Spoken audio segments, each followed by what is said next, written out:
आज के कहानी लाइफ की क्या वैल्यू है, इस पर है। हम सब के लाइफ की वैल्यू किस जगह पर कितना है, यह हमारे ऊपर डिपेंड करता है। आज के कहानी भी बेस्ट इमोशनल शॉर्ट स्टोरी इनके शीर्षक के द्वारा इस कहानी को से आप अपने लाइफ के वैल्यू को समझ जाइएगा और आप अपने जीवन के महत्वपूर्ण पल को बर्बाद नहीं कीजिएगा। तो चलिए अब कहानी को स्टार्ट करते हैं। एक बार एक बच्चे ने अपने पापा से पूछा, पापा मेरी लाइफ की क्या वैल्यू है? तभी पापा ने कहा, अगर तुम सच में अपनी जिंदगी की कीमत समझना चाहते हो तो मैं तुम्हें एक पत्थर देता हूं।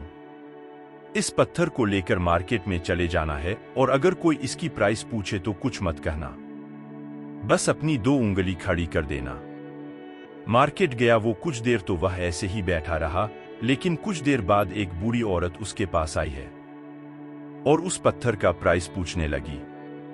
वो लड़का एकदम चुप रहा, उसने कुछ नहीं कहा और अपनी 2 उंगलियां खड़ी कर दी। तभी वो बूढ़ी औरत बोली, 200 ठीक है, इस पत्थर को मैं तुमसे खरीद लूंगी।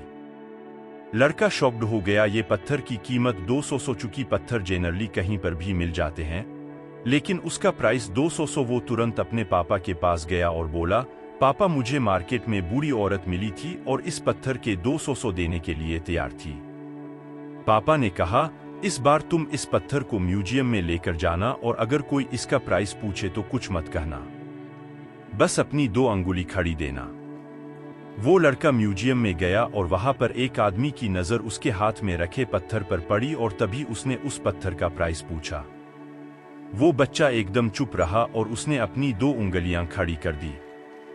तभी वो आदमी बोला, 20,000 ठीक है, मैं तुम्हें इस पत्थर के 20,000 देने को तैयार हूं, ये पत्थर तुम मुझे दे दो। वो लड़का फिर से चौंक गया और जाकर अपने पापा से कहा, म्यूजियम में मुझे एक आदमी मिला था और इस पत्थर के 20,000 देने को तैयार। उसके पापा ने कहा, अब मैं तुम्हें आखिरी जगह भेजने जा रहा हूं और अब तुम्हें जाना है कीमती पत्थरों की दुकान पर। अगर वहां पर भी कोई प्राइस पूछे तो कुछ मत कहना, बस अपनी दोनों अंगुलियां खड़ी कर देना। वो लड़का जल्दी से कीमती पत्थरों की दुकान पर गया और उसने देखा कि एक बूढ़ा आदमी था जो काउंटर के पीछे खड़ा था। जैसे ही उस बूढ़े इंसान की नजर उस पत्थर पर पड़ी, वह दम शॉक्ड हो गया। वो काउंटर से बाहर निकला और तुरंत उस बच्चे के हाथ से पत्थर छुड़ा लिया और बोला, तो मैं शॉक्ड हूं, इस पत्थर की तलाश में मैंने अपनी पूरी जिंदगी गुजार दी। कहां से मिला है पत्थर और इसका कीमत कितना लोगे? वो बच्चा तब भी चुप रहा और अपनी 2 उंगलियां खड़ी कर दी। तभी वो बूढ़ा आदमी बोला, 2 लाख ठीक है, मैं इसके लिए तुम्हें 2 लाख देने को तैयार हूं। प्लीज तुम पत्थर मुझे दे दो। उस लड़के को अपनी आंखों पर विश्वास नहीं हो रहा था। वो जल्दी से अपने पापा के पास पहुंचा और बोला, पापा वो बूढ़ा आदमी इसके लिए 2 लाख देने को तैयार है। तब उसके पापा ने कहा, अब तुम समझे अपनी लाइफ के बारे में। आपकी लाइफ की वैल्यू इस बात पर डिपेंड करती है कि आप अपने आप को कहां रखते हैं। ये आपको डिसाइड करना है कि क्या आपको 200 का पत्थर बनना है, फिर तो लाख रुपए का। जिंदगी में कई सारे ऐसे लोग होते हैं जो आपसे बहुत प्यार करते हैं और कुछ लोग ऐसे भी होते हैं जो आपको सिर्फ वस्तु के रूप में उपयोग करेंगे। उनके लिए आप कुछ भी नहीं है। ये आपके ऊपर डिपेंड करता है कि आपकी लाइफ की वैल्यू क्या होगी। कहानी 2। हेलो दोस्तों, आज की कहानी आप सभी को कैसा लगा? हमें आशा है कि आप सभी को best emotional short story in जरूर पसंद आया होगा। आप किस तरह का कहानी पढ़ना पसंद करते हैं, आप कमेंट करके जरूर बताएं। आपके अनुरोध पर हम कहानी लेकर आएंगे। धन्यवाद। Success story of IAS Rajkamal Yadav. समोसे पर पूछे गए सवाल का जवाब देकर राजकमल यादव बने IAS अफसर। आर्मी का देखा था सपना। कई बार ऐसा होता है कि आप सोचते कुछ हैं और हो कुछ और ही जाता है, जैसे यूपी के फिरोजाबाद के रहने वाले राजकमल यादव के साथ हुआ। आज वो स्वास्थ्य विभाग की आयुष शाखा में तैनात विशेष सचिव IAS अफसर की कुर्सी पर कार्यरत हैं, लेकिन उनका सपना आर्मी ज्वाइन करना था। वक्त ने ऐसी फेर ली कि राजकमल यादव जो चाहते थे उससे अलग ही दुनिया में पहुंच गए। एक इंटरव्यू के दौरान राजकमल यादव ने अपनी सफलता का सारा श्रेय अपने माता पिता को देते हुए अपनी कहानी बताई, जो हम आपके साथ साझा करने जा रहे हैं।